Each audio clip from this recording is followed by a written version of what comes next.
Let's move it on, man. Let's just dig into week 4, I should say. It starts on Thursday night with a game that's near and dear to your heart. It is Philadelphia at Green Bay. Sorry, I don't have the line in front of me. I should. The I line believe it's is 4.5. I have +5 from Bovada. Okay. Yep. So what do you got, man? Who you got? Geez, I don't want to jinx us by picking Philadelphia, but I think it's one of those games that Green Bay wins, but they do not cover. It's just the feeling I have. I think Philadelphia is better than what they've put out so far. Yeah. I think Philadelphia is the best 1 and 2 team in the league, as I Right. said in my fallout. The thing is, they lost the last 2 games. They were in both of them very late, and they haven't been playing either Alshon Jeffrey or Deshaun Jackson. So when Nelson Aguilar is your lead receiver, that leaves something to be desired. I like Green Bay's defense. Basically, for me, what it comes down to, and I always take Thursday games off my slate, as evidenced by last week when we both They're picked so Tennessee. tricky. Yeah, I mean, it really comes down to who's really banged up, who can recover quicker from that Sunday battle. Yeah. And I just never have a good feel for it, so I just take it off my board entirely. But, if this were a Sunday game, let's just pretend it is, I would take Philadelphia if Alshon Jeffrey is back in the game. And I'll give you Deshaun Jackson not being in, but Alshon Jeffrey has to be playing. If not, then I'll take Green Bay to cover that spread. But I'm with you. I think that I actually think that this is a game Philadelphia would win if they have their receivers back. Green Bay's offense, Aaron Jones is a little banged up. I know he has a shoulder thing going on. I don't know what to think about them, man. Give me your thoughts on Green Bay, because I know you watch them a lot closer than I do. Yeah, it hasn't been great.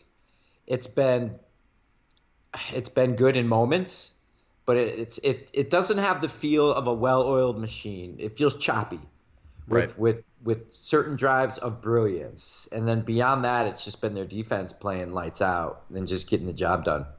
So the offense still has a long way to go.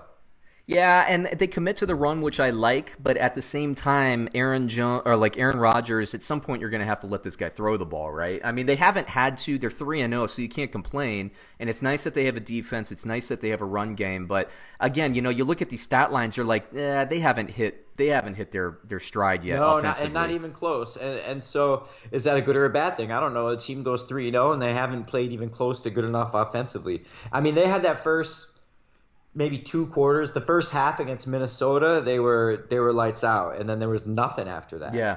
And just Denver, they were just okay. The defense forced a few turnovers, which gave them some short yardage, and there's your 27-16 victory. So, yep. So it leaves something to be desired. And the defense has been great, but I think this will be the best offense and quarterback they've gone against.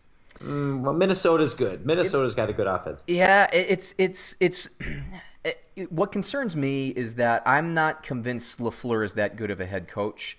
Well, I'm not either. Yeah. But there's not enough sample size. You're right. I almost feel like Mike Pettin is the best coach on that coaching staff, but we'll see. And Possibly. You're right. There's not a good enough sample size. And the bottom line is Green Bay's 3-0.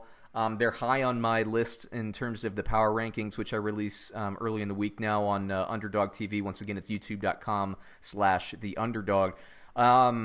Green Bay's high on my list. They're undefeated. Their defense is playing good. I rank them pretty high because I know that their offense can do better. I think Aaron Rodgers, if they get later in the season and they go on a slide, they lose 2 games in a row, I think Aaron Rodgers is going to be like, okay, we're gonna pass the ball a little bit now. Yeah.